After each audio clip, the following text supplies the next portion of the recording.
I'm making a video to help out anybody that is having a no start condition that's related to fueling on a Takeuchi TB240 excavator.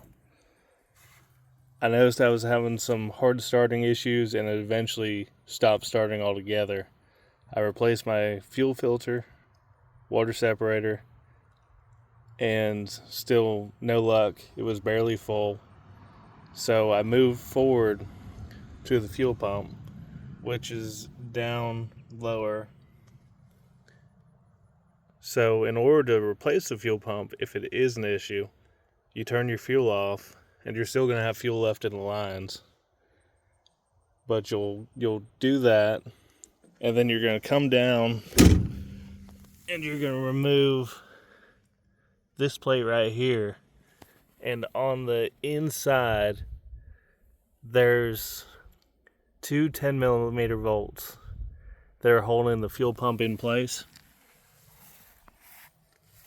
And once you do that, you pop those two 10 millimeter bolts and you can pull it away in your wiring harness.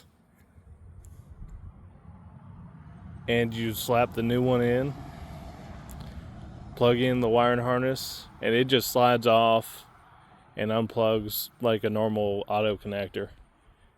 And then whenever you go to restart your Takeuchi, you'll go and you'll cycle the key and let the fuel pump, you'll hear it, let the fuel pump cycle on a few times. And then eventually it should bleed out the lines and start up. This is the part number. Hope this helps somebody.